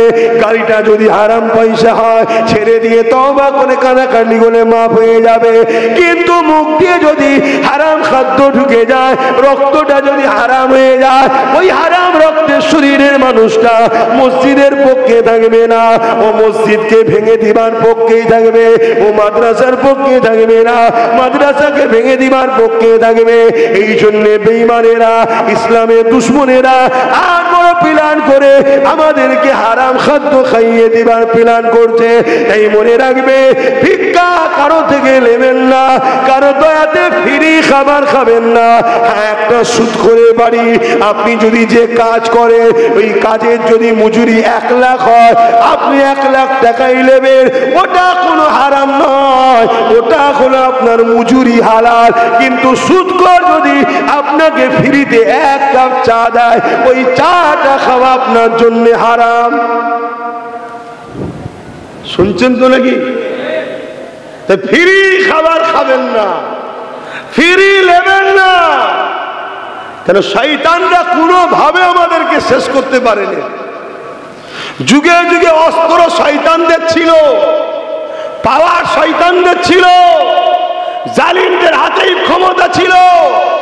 কিন্তু বিজয় বদরে আমাদের হয়েছে, ওহুদে আমাদের হয়েছে, খাইবারে আমাদের হয়েছে, মুতায় আমাদের হয়েছে, হিন্দুস্তানে মঈনুদ্দিন আজমিরিরই বিজয় হয়েছে। জোরে বলুন সুবহানাল্লাহ। কিসের জোরে? ইমানের জোরে। ইমান কোন দিক দিয়ে এখন পাচ্ছে না, এবারে হারাম খাদ্য খাবার প্ল্যান চলছে। তা আমার দায়িত্ব বলা না বললাম। এইটা বলাতে হারাম খোরগুলো আমার দুশ্মন হবে না? হবে না? হবে। আর আমি এতটুকু জানি, হারাম খোর যাই করুক না কেন আমার কিচ্ছু করতে পারবে না। যেটা আমার তকদিরে খোদা লিখেছে সেটা হবে। তো খোদার উপরে ভরসা যখন আমার রয়েছে, তো খোদা যদি আমাকে কারাগারের মধ্যে বন্দি করিয়ে পচিয়ে পচিয়ে মেরে যদি খোদা খুশি হয়, তা আমি খোদার জন্য রাজি আছি। আর খোদা যদি আব্বাস সিদ্দিকীকে হক কথা বলাবে, পরও জালিমের ক্ষমতা নেই আমাকে টাচ করার, এই ফয়সালা যদি রাখে জালিম কিচ্ছু করতে পারবে না। এটা খোদার শান, এটাই খোদার তাকত, এটাই হলো আমার আল্লাহর পাওয়ার। কিন্তু আপনাদের ঘরে বলছি যুবক, তোমরা কি একটু ভাববে না? তোমরা কি তোমার নবীর দিনের কথা একটু চিন্তা করবে না? যে এত কষ্ট করে আমার নবী নিয়ে এলো দিনটাকে, ওহুদের ময়দানে মার খেলো, তাইফের জমিনে আল্লাহ নবী পুরো রক্তাক্ত হয়ে গেলেন, নবী পাকের খুনেতে নবী পাকের জুতা মুবারক পর্যন্ত ডুবে গেল, এত খুন নবী পাকের বেরিয়েছে কি জন্য? নবী তোমাকে ইনসাফের কথা শিখাতে গেছে, ইনসানিয়তের কথা শিখাতে গেছে, গরিবের অধিকার, এতিমের অধিকার, বিধবার অধিকার, তোমার মালিক একজন আল্লাহ, এইটা শিখাতে যাওয়ার জন্য তায়েফবাসী সন্ত্রাসীরা জালিমরা আমার নবীকে মেরেছিল। সেই নবী যদি আজকে সেদিন কষ্ট না করত, তুমি আমি আল্লাহ পেতাম? তুমি আমি মুশরিক কাফের হয়ে জাহান্নামী হতাম। তা নবী তোমার আমার জন্য এত কষ্ট করেছে, শুধু এক হয়ে সেই নবী দিনের উপরে দাঁড়িয়ে থেকে এতটুকু তো কথা বলা দরকার যে আমার নবী হয়ে যারা কথা বলবে তাদের সাথে আমরা আছি, এটাই তো যথেষ্ট। আর যদি এটা করতে পারো কি লাভ আছে? শোনো, কিয়ামতের দিনে উলামা দিনকে আল্লাহ পাক বলবে জান্নাতে যাও, তোমাদেরকে দুনিয়া জমিনে আমি ইলম দিয়েছিলাম, আমি আল্লাহ তোমাদেরকে দুনিয়া জমিনে জ্ঞান বিবেক বুদ্ধি দিয়েছিলাম, হিকমা দিয়েছিলাম, জ্ঞান দিয়েছিলাম। ওরে আমার আলেম বান্দারা, আজ কিয়ামতের দিনে এই কঠিন ময়দানে মাশরে তোমাদেরকে এই জায়গায় থাকতে হবে না, তোমাদেরকে কষ্ট করতে হবে না, তোমরা যাও, চলে যাও আমার জান্নাতে চলে যাও। উলামারা যখন জান্নাতে যেতে লাগবে, ওই সময় আল্লাহ পাকের একদল বান্দারা তাদেরকে দাঁড় করিয়ে দেবে। মন দিয়ে শোনো, মন দিয়ে শোনো, শুনছেন তো নাকি?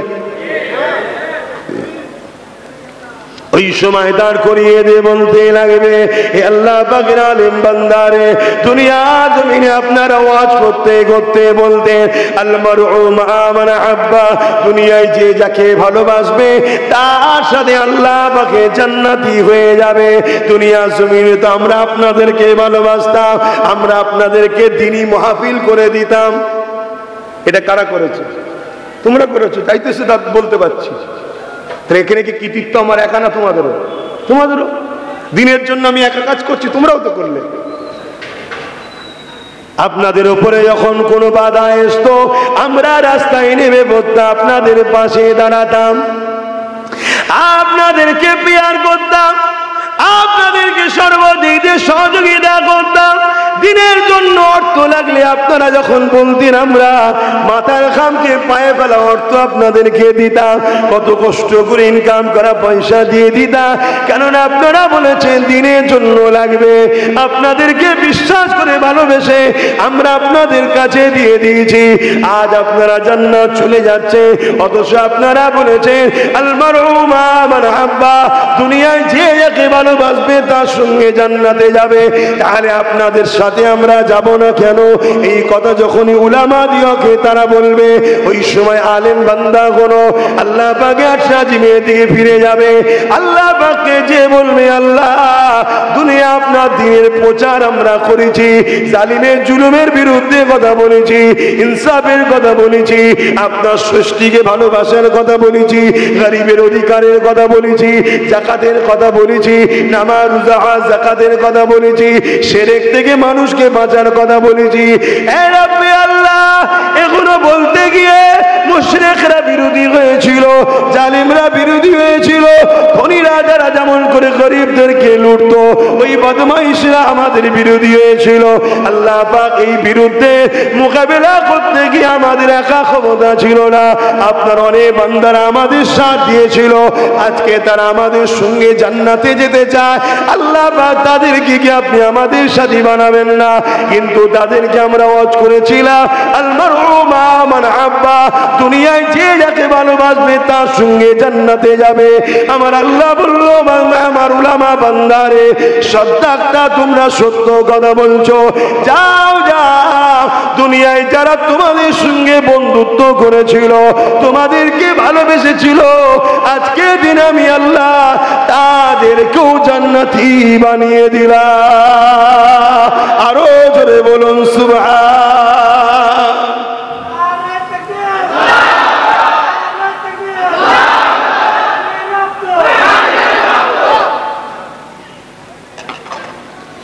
দুরূদ শরীফ আল্লাহুম্মা কব বসে আছে উঠে পড়ছে কব ঘর ঘর করে উঠে পড়ছে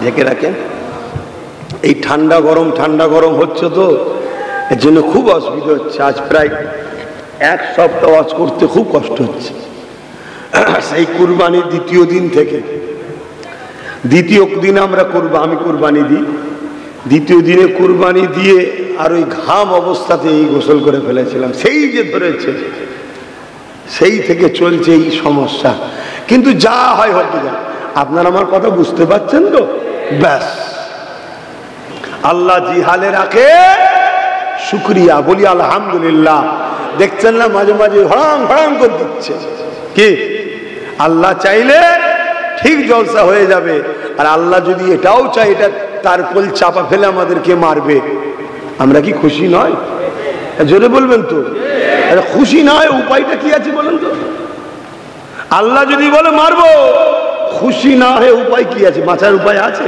তো চালাক তো সে হবে যে খুশি হয়ে যাবে কি সেই খুশি না হলেও মরবো তো খুশি হয়ে মরি না খুশি হয়ে মরলে আল্লাহ নিয়ে গিয়ে জান্নাতে রাখবে আর খুশি না হয়ে গেলে সেই নিয়ে যাবে নিয়ে গিয়ে জাহান্নামে দেবে এটাই তো পরীক্ষা যেতে তো সবাইকে হবে কেউ রেহাই নেই বাপ তো যাক আমি যে কথা বলছিলাম আলেমদেরকে সহযোগিতা করার দিনের জন্য তবে দুঃখ পেলেও কিছু করার নেই হক কথা বলতে হবে আজ বড় দুঃখের সাথে বলতে হয় ইসলামের দুশ্মনেরা মুসলিমদের মধ্যে দুটো দল তৈরি করে দিয়েছে একটা হলো মুনাফিক উলামা আর একটা হলো হক উলামা একটা হলো উলামায়ে সু একটা উলামায়ে খায়রুল উলামা ভালো উলামা কারা যারা জবান দিয়ে কথা বললে আল্লাহ ও রসুলের জন্য বলবে বান্দা বান্দিগুলোকে আল্লাহ ও রসুলের দিকে ডাকবে তাতে কে বেজার হচ্ছে কে দুঃখ পেচ্ছে কার কি ক্ষতি হচ্ছে ওটা হক্কানি উলামারা দেখবে না হক্কানি উলামা দেখবে যে আমার হক কথা বলার জন্য আমার জেলও হয়ে যেতে পারে হক্কানি উলামা জেলকে তৈরি করবে না ভয়ও করবে না সে আল্লাহর খুশির জন্য হক কথা বলেই যাবে জোরে বলুন সুবহানাল্লাহ যেমন মুজাদ্দেদ আল-বেসানি ওই সময় আকবর ছিল আমার দেশের রাজা মুগলে আজম কিন্তু আকবর ছিল পাক্কা বেঈমান বদমাইশ জানেন তো নাকি নাম শুনে ঘাবড়ে গেলে হবে না এখনো সুন্দর সুন্দর নাম আছে সব সুন্দর সুন্দর নাম দেখে কি হবে দাড়ি টুপি দেখে কি হবে আগে দেখো তার নীতিটা কি আছে হ্যাঁ দাড়ি টুপি সুন্নত রাসূলের অস্বীকার করছি না কিন্তু দাড়ি চেঁচে যদি দিনের দুশমন না হয় আর দাড়ি রেখে যদি দিনের দুশমন হয় এই দুজনের মধ্যে তুলনামূলক দাড়ি ছাড়াটা ভালো আমার কথা বুঝছেন না বোঝেন না আর কেউ যদি দাড়ি রেখে দিনের উপকার করে সে আবার দাড়ি চাচার থেকে বেশি ভালো জোরে বলুন সুবহানাল্লাহ আমি কিছু বুঝাতে পারলাম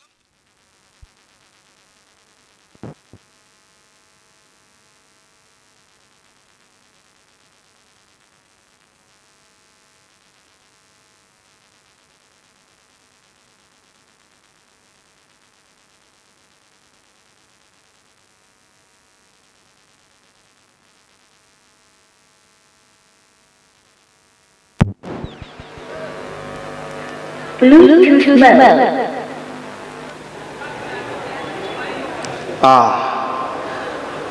দুরূদ শরীফ আল্লাহুম্মা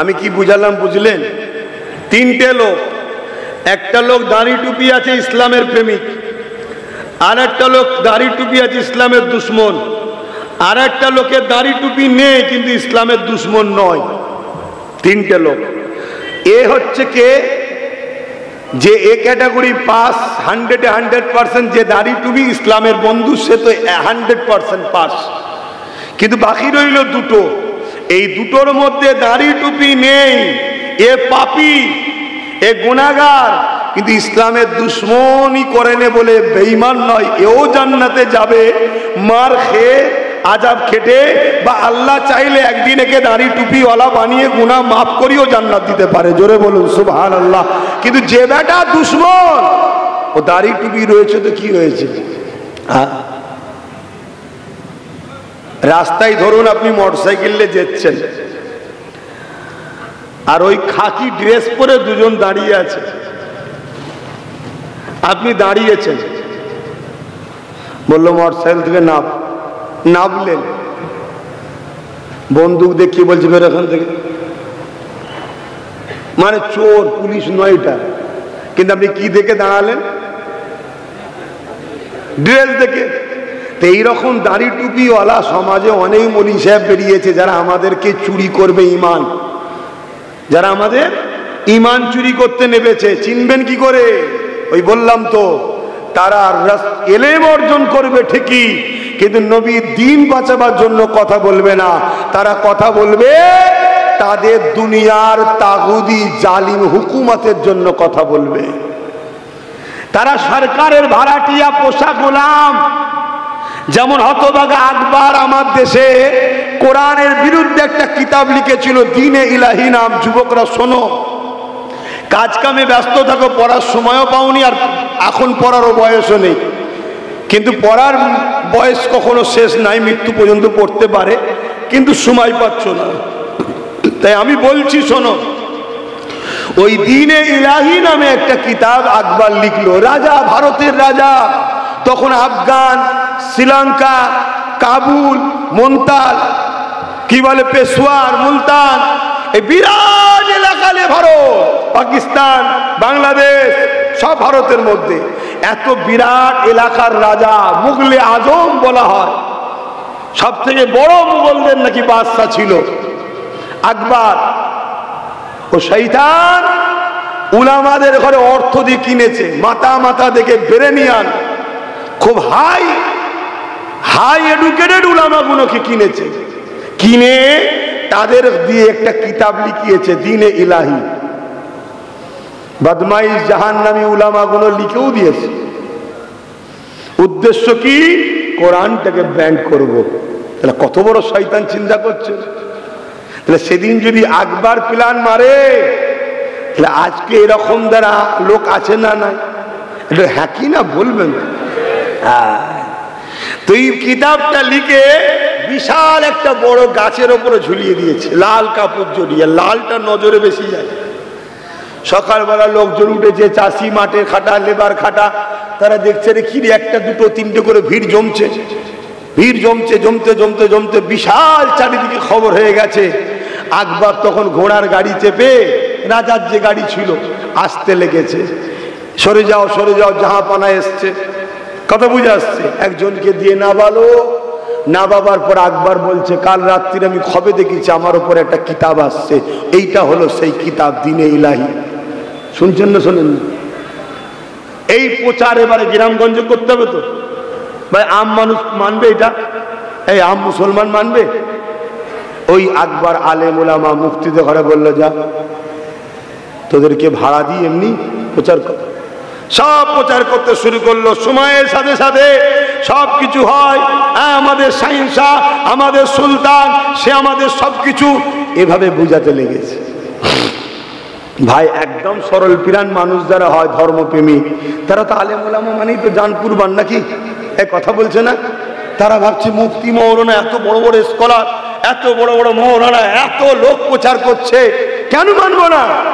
লোক মানতে শুরু করে দিল। ওই খবরটা মুজাদ্দেদ আল পেশানি হুজুরের কানে গেল।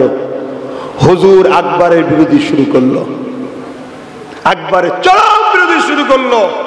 যখন হুজুর বিরোধী শুরু করেছে, আড়াআড়ি দুটো দল হয়ে গেছে। একটা আকবর ওই মুফতি মৌলানার দিকে চলে গেছে, আর একদল মুজাদ্দেদ আল পেশানির দিকে রয়ে গেছে। আল্লাহর মর্জি দেখুন, হতভাগা আকবর ক্ষমতার জোরে মুজাদ্দেদ আল পেশানিকে জেলে ভরে দিয়েছে। জেলের মধ্যে যতগুলো চোর ডাকাত বদমাইশ ছিল, সব কটাকে মুজাদ্দেদ আল পেশানি তওবা করে সব আল্লাহর ওলি বানিয়ে দিয়েছে। জোরে বলুন সুবহানাল্লাহ, আরো জোরে বলুন সুবহানাল্লাহ।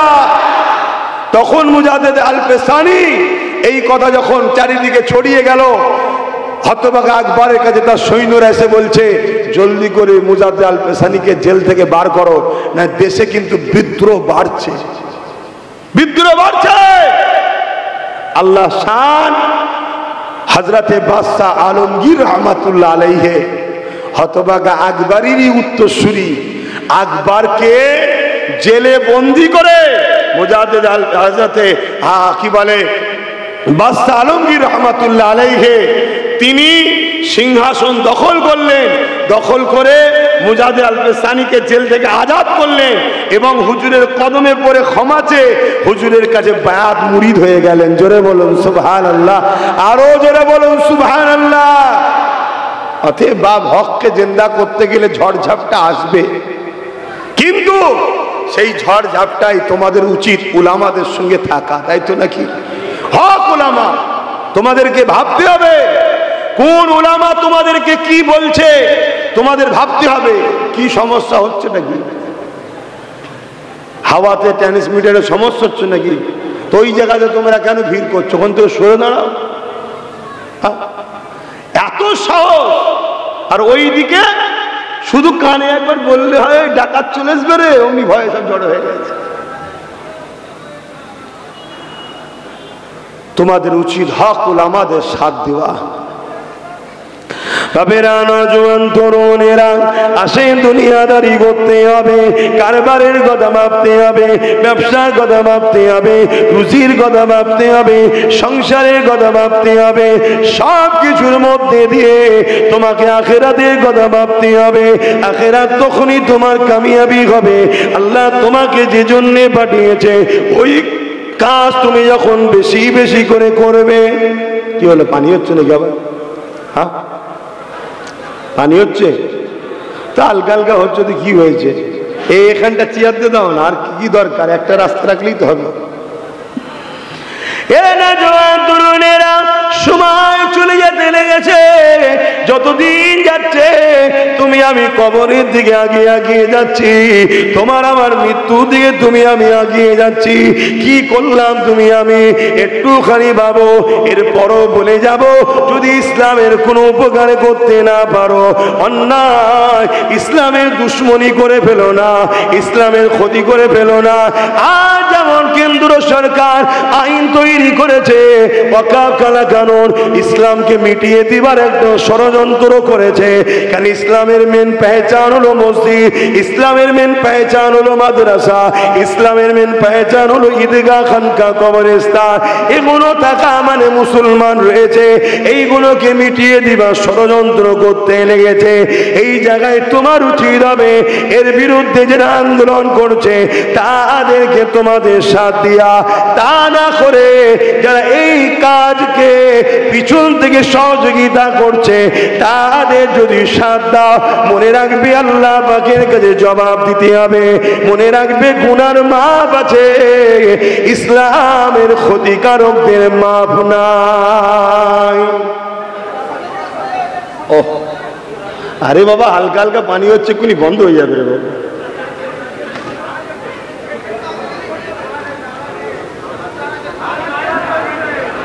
তারপর আছে কোথা খুলে গেলে পুরো জলসাই বেকার হয়ে যায়। শুনছেন আমার কথা? আজ আমাদের সামনে আল্লাহর পক্ষ থেকে একটা পরীক্ষা এসেছে, ওয়াকফ কালা কানুন। শুনছেন তো?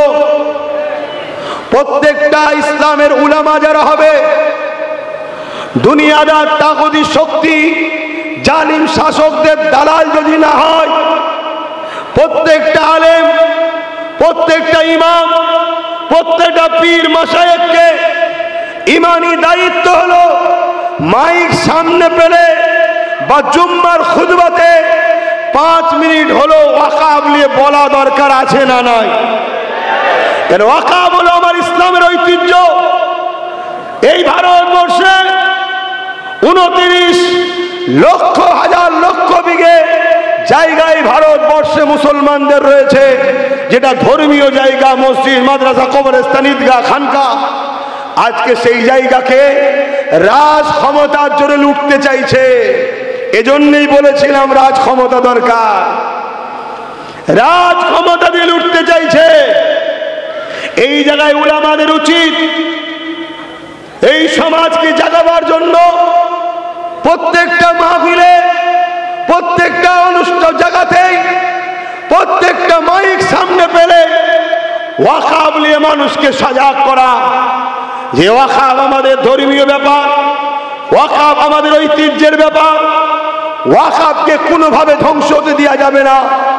পাশাপাশি যারা এই ওয়াকাব আন্দোলনকে রুখে দিতে চাইছে তাদের সঙ্গে আমাদের শত্রুতা তৈরির দরকার আছে না নাই? আজ বড় দুঃখের বিষয়, কেন্দ্র সরকার যেমন কালা কানুন করে আমাদেরকে মিটাতে চাইছে, অপরদিকে রাজ্য সরকার চিৎকার দিয়ে গায়ের জোর দেখিয়ে বলছে যদি কেউ বাংলায় আন্দোলন করে তার সব থেকে বড় দুশ্মন আমি হব।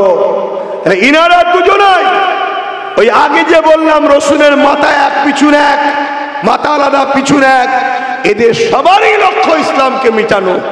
যদি রাজ্য সরকার সত্যি আমাদের দরদি হতো তাহলে মনে রাখবেন দীঘাতে যদি 300 কোটি টাকা করে দিয়ে খরচ করে হিন্দু ভাইদের জন্য তাদের ধর্মস্থান করতে পারো, রাজকোষ সভা, তাহলে আদিবাসী দলিত পাশাপাশি মুসলমানদের জন্য 200 কোটি টাকা খরচ করে, কম করে 200 কোটি খরচ করে কিছু একটা ধর্মস্থান করা দরকার ছিল না? ছিল না? কে যাবে না যাবে পরের কথা, হাজার হাজার বছর ধরে ওই 300 কোটি টাকা খরচ করার ঐতিহ্য হিন্দু ভাইদের রয়ে যাবে। তাহলে আমাদেরও যদি একটা হতো তাহলে আমাদেরটাও তো থাকতো। কিন্তু আমরা বুঝবো না, আমরা বুঝবো সামান্য কিছু সহযোগিতা, সামান্য কিছু ভিক্ষা যদি পেয়ে যায় অতি আমরা খুশি। এই জন্যই আজকে আমাদের এই দুর্দশা হচ্ছে। আগামী দিন বিভিন্ন জায়গায় ফুরফুরা শরীফ আহলে সুন্নাত ওয়াল জামাত থেকে কে আন্দোলন করছে না করছে আমি জানি না, বিগত 10 বছর ধরে করে আসছি ওয়াকাব নিয়ে, আজ আরো জোরালো করছি। আগামী দিন আপনাদের এলাকায় কোনো জায়গায় যদি আন্দোলনের ডাক দিই, আপনারা যদি ঘরে থাকেন, খবর যদি পান একটু কাজ কাম লস হলো, দিনের স্বার্থে যাওয়া, এটাই তো ধর্মীয় প্রেম, এটাই তো আপনাদের দায়িত্ব, যাওয়া দরকার আছে না নাই? পাশাপাশি সব জায়গায় করে নিয়ে আমার টার্গেট হচ্ছে কলিকাতার রাজপথ ব্রিকেটে করব, যেখানে আমার টার্গেট 25 থেকে 30 লক্ষ যুবক যেন হাজির হয়। 25 থেকে 30 লক্ষ যুবক। আন্দোলন যত বাড়বে, মাথা যত আন্দোলনে ভিড় বাড়বে, এর প্রভাবটা দিল্লিতে তত পড়বে। আমাদেরকে একদল উলামা এখন শিখাচ্ছে কি, কেস চলছে যখন আন্দোলন করব কেন? কেস তো বাবরি মসজিদেরও চলছিল, আন্দোলন বন্ধ হয়ে যাওয়ার জন্য সংবিধান বিরোধী রায় হয়ে গেল। সংবিধানের পক্ষে রায় হয়নি, সংবিধানের বিরুদ্ধে রায় হয়েছে। আজও যদি ওয়াকাব নিয়ে আমরা ঘুমিয়ে থাকি, সংবিধান বিরোধী রায় হয়ে যাবে। এই আন্দোলন করতে হবে। মসজিদ, মাদ্রাসা, কবরস্থান আল্লাহ দিনের জন্য আল্লাহ যথেষ্ট। যে বাবরি ভেঙেছিল, প্রথম যে আঘাত দিয়েছিল, আল্লাহ তার দ্বারা 100 মসজিদ বানিয়ে নিয়েছে। জোরে বলুন সুবহানাল্লাহ। অতএব আল্লাহ তার দিনের জন্য যথেষ্ট, কিন্তু আমাদের জন্য এটা পরীক্ষা। দেখি বান্দা আমার দিনের জন্য, আমার মসজিদ মাদ্রাসার জন্য কি করে। নিজের জমির জন্য মারপিট করে, নিজের সন্তানের জন্য মারপিট করে, নিজের টাকা পয়সার জন্য মারপিট করে, নিজের ইনকামের জন্য কষ্ট করে, আর নিজের দুনিয়াদার নেতার জন্য লড়াই করে। এই মুসলমানই তো। কোন জায়গায় কি হয় জানি না, আমার রাজ্যে যত সরকার এসেছে, মুসলমান যাকে চেয়েছে সে সরকারে বসেছে, মুসলমান যাকে চাইনে সে সরকারে দিল্লি থাকার পরেও ঢুকতে পারছে না। শুনছেন না শোনেননি? কত চেষ্টা করেও পাচ্ছে না। কেন? মুসলমান যাকে চাইবে সে সরকার হবে। আল্লাহ শুকর, পশ্চিম বাংলার মুসলমানদের অবদান এতটাই। তবে হ্যাঁ, আগামী দিন এই অবদান কেড়ে নেবে আল্লাহ জালিমদের দ্বারাই। যদি তুমি তোমার দিওয়া নিয়ামতটাকে ঠিক কাজে না লাগাতে পারো, সেটা হলো কি, আগামী দিন ওই যে আইন একটা আসতে চলেছে, তুমি থাকবে, তোমার নাগরিক থাকবে না, তুমি থাকবে। এখানে অনেক ভাই আছে সৌদিতে কাজ করে, সৌদিতে কাজ করে, একটা আকামার দ্বারা থাকতে হয়, জানেন তো নাকি? হ্যাঁ, তুমি কি সৌদির নাগরিক? তো তোমাকে ওই রকম নাগরিকত্ব কেড়ে নেবে। তুমি যদি বলো আমরা তো হাজার হাজার বছর ধরে আছি, কি করে প্রমাণ দেবে? তোমার যখন হাজার বছরের মসজিদটাই চলে যাবে, এটাই তো প্রথম চান্স, কি করে প্রমাণ দেবে? তুমি যে মসজিদগুলো দেখাবো এই মসজিদের বয়স কত? 60 বছর, 70 বছর। তুমি যে মাদ্রাসা দেখাবো এই মাদ্রাসার বয়স কত? 30 বছর, 40 বছর। তোমার যদি আলিয়া মাদ্রাসাটা চলে যায়, তুমি দেখাবে কি? টার্গেট তো ওইগুলোকে, টার্গেট তোমার গ্রামের ওই 30-40 বছরের কোনো টার্গেট নয়, টার্গেট ওইগুলো ঐতিহাসিক গুলোকে সব শেষ করে দাও। শেষ করে দিয়ে বলো তোমরা বাংলাদেশ থেকে এসেছো, তোমরা বলবে না আমরা হাজার হাজার বছর ধরে আছি, প্রমাণ কি বলো? আজকে প্রমাণ বলবে কেরলের 1450 বছর চিরামান মসজিদ প্রমাণ দিচ্ছে, হাজার বছর আছি আমরা, 1450 বছরের মসজিদ। আজকে যদি কেউ বলে আমরা এখানে এসেছি না, হাজার হাজার বছর ধরে এখানে আছি, তার প্রমাণ গুজরাটে 1300 বছরের মসজিদ আছে। পশ্চিম বাংলায় আমরা হাজার হাজার বছর ধরে আছি, তার প্রমাণ কলিকাতার আলিয়া মাদ্রাসা 200-300 বছরের। ওই দিক চলে যান, মুর্শিদাবাদ, মালদা, বিভিন্ন জায়গায় 500 বছর, 600 বছর, 700 বছরের মসজিদ আছে। বেশি দূর যেতে হবে না, ফুরফুরা শরীফে মেজো হুজুর যে মসজিদে 108 বছর বয়সেও জামাতে যেত, দাদা হুজুরের সামনে পুকুর, পুকুর পাড়ে যে মসজিদ, ওই মসজিদে 960 বছর ধরে জুম্মার নামাজ হচ্ছে। জোরে বলুন সুবহানাল্লাহ, আরো জোরে বলুন সুবহানাল্লাহ। তাহলে মসজিদ যেখানে, মুসলমান সেখানে। তাহলে 760 বছর যেখানে জুম্মার নামাজ হয়, সে মুসলমান মনে হচ্ছে নাকি এসেছে? এটা একটা প্রমাণ। কিন্তু ওখানে যখন থাকবে না, আপনি ভাবছেন এত সহজ না, কেন ছেড়ে দেবো? আরে বোকা, লোহা কাটতে গেলে লোহা দরকার, রাজনীতির মোকাবেলা করতে গেলে রাজনীতি দরকার, যেটা আমাদের নেই। আমাদের পাওয়ার তো বলো, আমাদের মন্ত্রী কে আছে, আমাদের সিএম কে আছে, আমাদের পিএম কে আছে, আমাদের ডিএম কে আছে, আমাদের জজ কে আছে, আমাদের আইএস আইপিএস কে আছে? বলো বল, কেউ নেই। তাহলে আমরা বাঁচবো কি করে? আর যে কটা আমাদের দেখছো, ও শুধু ভোটটা লিবার সময় আমাদের বলে তোমাদের দরদি, আর ভোট মিটে গেলে তেজপাতার মতো আমাদেরকে চুষে ফেলে দেয়। আর না হয় এত বড় কথা বলতে পারে যে মসজিদের হয়ে, মাদ্রাসার হয়ে, কবরস্থান হয়ে পশ্চিম বাংলায় কথা বলা যাবে না, দিল্লি চলে যাও। তা কালকে তো বলতে পারে পশ্চিম বাংলায় নামা রোজা নয়, পাকিস্তানে চলে যাও। তা তখন কি করবে? তখন কি করবে? কেউ যদি বলে না এটা মিস্টেক হয়ে গেছে, বলে ফেলেছে, তো বলে ফেলেছে যখন মিস্টেক হয়ে গেছে, একবার বলুক না যে হ্যাঁ আমার মিস্টেক হয়েছে ভাই, আমায় ক্ষমা কর, তাহলে তো মিটে যায় নাকি? কি বলছে? তাহলে ও জান আমি ঠিক বলেছি, আমি ঠিক বলেছি। এই মোল্লাদের জন্য আমার ক্ষমা চাওয়ার দরকার নেই। ভোটের সময়টা আসবে, আমি আমার বন্ধুদের ঘরে ডাকবো। উত্তরপ্রদেশ থেকে আসবে যোগী বাবা, বিভিন্ন জায়গা থেকে আসবে, এসে হেলিকপ্টারে করে কিছুদিন এসে শুধু হুমকি দেবে, আমরা ক্ষমতায় এলে মোল্লাদেরকে সব তাড়িয়ে দেবো, গোশ খাওয়া বন্ধ করে দেবো, কেটে ফেলবো, মেরে ফেলবো। আমরা সব ভয় খেয়ে বলবো ওরে সর্বনাশ। আসেনে যদি এই বলে, এলে তাহলে কি হবে? তখন আবার বলবে কই দিদি আঁচলের তলায় ঢুকি। এই তো করতে আমাদের ঘরে করবে, আসলে এই করবে তো। কিন্তু মনে রেখে দিও, এরা সবাই একটা কোম্পানিরই প্রোডাক্ট বিক্রি করছে, কোম্পানিটা নাগপুর থেকে আসছে। খেয়াল করে দেখো না, এই যে হিন্দুত্ববাদী যে রাষ্ট্র তৈরি করার পরিকল্পনা, যেটা অলরেডি তার প্ল্যান পরিকল্পনা সব তৈরি হয়ে গেছে, নাই বলে বাড়ি বাড়ি বাড়ি বাড়ি ধর্মীয় প্রসাদ পৌঁছে দেবো। তোমার ধর্মের প্রসাদ বাড়ি বাড়ি যাবে কেন? কথা বুঝে আসছে না? নাই এটা তোমার কাছে যেতে পারে, সব জায়গায় যাবে কেন? কথা বুঝছেন না, বোঝেন না? হ্যাঁ, আবার সরকারি খরচে, সরকারি খরচে কখনো ধর্ম হয়? সরকারি খরচে শিক্ষা, স্বাস্থ্য, কর্মসংস্থান তৈরি হবে, তা না করে ধর্ম হচ্ছে ধর্ম। তার মানে বুঝাতে চাইছে কি, যে এই ফান্ডটাও তো আমাদেরই, তোদের নয়। আচ্ছা, টুপি কিনেছি ট্যাক্স দিয়েছি, জামা কিনেছি ট্যাক্স দিয়েছি, ঘড়ি কিনেছি ট্যাক্স দিয়েছি, যা করেছি সব ট্যাক্স দিয়েছি, এরপরও সেই ট্যাক্সের টাকায় ধর্ম হচ্ছে। যদি জানতাম সবার করছে তাও না, এ থেকেও যদি আমার কম এখনো না বোঝে, তা আমি আর কি বলতে পারি। কিন্তু আমার ডিউটি ছিল, হাতে মাইক, সামনে হাজার হাজার লোক জড়ো করিয়েছে আল্লাহ, আমি না।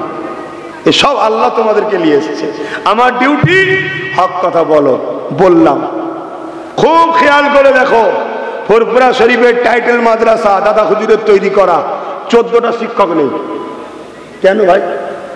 সীতাপুরে মাদ্রাসা, 11টা শিক্ষক নেই কেন ভাই? এভাবে টোটাল পশ্চিম বাংলায় 10,000 ভ্যাকান্সি খালি, শিক্ষক নেই। যদি চাকরি দিত 10,000 মুসলমান ছেলে চাকরি পেত, কিন্তু দেয়নি কেন? যদি দেয়, পড়াশোনা প্রতিষ্ঠানে ভালো হবে, ভালো হলে ছাত্র আসবে। শিক্ষক নেই, ছাত্র নেই, ছাত্র নেই, মাদ্রাসা ধ্বংস। তাহলে এই সরকার মাদ্রাসার পক্ষে না ধ্বংস করার পক্ষে? যারা মাদ্রাসা ধ্বংস করতে চায়, তারা কি আমাদের উপকার চায়? হ্যাঁ, তোমাকে এখন প্রয়োজন ভাড়া দিয়ে কাজ করে নিচ্ছি, প্রয়োজন জমিন আলটা কাটতে হবে, ভিতটা করতে হবে, এলে পয়সা লে করেলে, ঘর হয়ে যাওয়ার পর থাকতে দেয়? ঘর হয়ে যাওয়ার পর থাকতে দেয়? সে তো তার ছেলে পুলেলে থাকবে। তাই দেখো, তোমাকে প্রয়োজন ভাড়া দিচ্ছে, কাজে লাগাচ্ছে, ভাড়া দিচ্ছে, কাজে লাগাচ্ছে। এখন আমার ইমাম ভাইদেরকে প্রয়োজন, তাই 2,500-3 হাজার দিচ্ছে, মুসলিম গ্রামকে বুঝিয়ে বুঝিয়ে আমার দিকে রাখ, কাজ মিটে যাবে। এমন ভাবে পরিকল্পনা করে আছে, কাউকে দিয়ে একটা কেস ঠুকাবে, কোর্ট বলবে এটা ব্যান্ড। যেমন 26,000 চাকরি ব্যান্ড, ওবিসি ব্যান্ড, জানেন তো নাকি? এই ওবিসি জানেন? ওবিসি দ্বারা মুসলমান তবু একটা দুটো চাকরি পাচ্ছিল। ইচ্ছা করে ওবিসির সিস্টেমকে ব্রেক করে যা খুশি করে রাজ্য সরকার করেছে। কেন? এটা সুপ্রিম কোর্টে যাবে, হাইকোর্টে যাবে, কেস হবে, টোটাল বন্ধ হয়ে যাবে। তাহলে মুসলিম ছেলে আর ডাক্তার হতে পারবে না। যা একটা দুটো মুসলমান ডাক্তার হচ্ছিল, আইএস আইপিএস জজ হচ্ছিল, টোটাল গোড়া পুরো বেড়ে দিয়েছে। তোমরা খোঁজই রাখো না, তুমি এসে খোঁজই রাখো না। এই জন্য বললে বিশ্বাস হয়তো হচ্ছে না। খোঁজ রাখো কি হচ্ছে সমাজে। একটা দুটো যাও মুসলমান ডাক্তার হচ্ছিল, টোটাল হওয়া বন্ধ হয়ে গেছে। একটা দুটো যাও ওবিসির মাধ্যমে আইএস আইপিএস হচ্ছিল, টোটাল বন্ধ হয়ে গেছে। কেন? কেস হয়ে গেছে। ঠিক তেমনই আমার ইমাম ভাইরা, তোমাদেরটা আনলিগেল ভাবে কাজ হয়ে আছে। একটা কাউকে দিয়ে কেস করাবে কখন? যখন ঘর তৈরি হয়ে যায়, পুরো সব রেডি হয়ে যাবে, আর প্রয়োজন থাকবে না। একটা কাউকে দিয়ে কেস ঠুকাবে, হাইকোর্ট বলে দেবে সিস্টেমটা বাতিল। ইনি কি বলবে? কোর্ট যখন বাতিল করে দিয়েছে আমি কি করব? কথা বুঝছেন না, বোঝেন না? সব শেষ। কেন? ঘর তৈরি হয়ে গেছে বলে। অতএব তোমাকে ভাবতে হবে, দিল্লিতে 18,000 টাকা ইমামের মাইনে দেয়। কত টাকা? দিল্লিতে, আমার দিল্লিতে 18,000 টাকা ইমামের মাইনে। আর আমার রাজ্যে মাইনে নয়, ভাতা। ভাতা মানে কি? ভিক্ষা। ভিক্ষা হয়, দয়া করে দিচ্ছি। এগুলো আমার উলামা ভাইদেরকে বুঝতে হবে, রেগে গেলে হবে না, বুঝতে হবে। আপনার পাওনা আছে, অস্বীকার করছি না। আপনার পাওনাটা হলো 18 থেকে 20,000 টাকা মাইনে। তাতে 30 বছর হোক, 20 বছর হোক, একটা সিস্টেম থাকবে। 20 বছর ডিউটি করবে, মাইনে। পরে ইমাম আসবে, আবার 20 বছর মাইনে চালু থাকবে। এটা তো করা উচিত, ইমামের উচিত এটা ভাবা। কম করে 20,000 টাকা ইমাম মাইনে পেতে পারে যদি উপযুক্ত কাউকে বসানো যায়। কথা শুনছেন না শোনেননি? এই জন্যই তো 2021 থেকে লড়ছি আমি। হয়তো ভাবতে পারেন আব্বাস সিদ্দিকী আপনি বসবেন কি করে? আপনি তো 30% 40%। এইটাই তো দুঃখ। কে বলেছে আমি 30% 40%? আমি 100%। আমি 100%। কেন আমি শুধু মুসলমান ভাববো? 77 বছর ধরে যদি আমরা ভাবতে পারি অমুসলিম সিএম হলে আমাদের অসুবিধে নাই, তাহলে কেন একবার সবাই ভাববে না যে মুসলিম সিএম হলে অসুবিধা আছে? সেকুলার থেকেই বলে, একেই তো বলে ধর্ম নিরপেক্ষ। কিন্তু না, 77 বছর ধরে অমুসলিম ভাইরা সিএম হয়েছে, একটা বার আমরা প্রশ্ন করিনি তাহলে একটা বছর যদি মুসলিম সিএম হয় অসুবিধা দেবে? মাথায় ঢোকো। কিন্তু মনে রাখবে, যদি সহজে না দেয়, প্ল্যান মাফিক ভাত যদি পাততে পারো দিতে বাধ্য হবে। যেমন উদাহরণস্বরূপ বলছি, কেরলে মাত্র 7টা সিট পেয়েছিল। কটা? 7টা সিট পেয়েছিল। আর বাকি দুজন যারা ছিল তারা কেউ সরকার করতে পারেনি। এই 7টা যার সাথে যাবে সে সরকার হবে। দুজনই বলছে আমার সাথে আয়, এও বলছে আমার সাথে আয়, ও বলছে আমার সাথে আয়। এই 7টা যারা ছিল তারা বলছে যারা আমাকে সিএম দেবে আমি তাদের সঙ্গে যাব। বাধ্য হয়েছিল দিতে। 7টা সিটও সিএম হয়ে গেছে। আর পশ্চিম বাংলায় আমরা চেষ্টা করলে যত কমই হোক 110টা পর্যন্ত ক্ষমতা রাখতে পারি। কিন্তু আমার কম বুঝবে। যদি বোঝেন, জাগুন জাগুন। যদি নিজের জন্য নাও জাগতে চান, এই বাচ্চাগুলোর কথা একটু ভাবুন। এই বাচ্চাগুলোর কথা ভাবুন।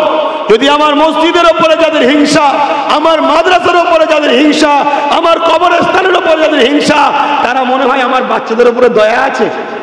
বলুন, দয়া আছে? এরা ডাক্তার হোক, উকিল হোক, আইএস আইপিএস জজ হোক, এটা চাই না।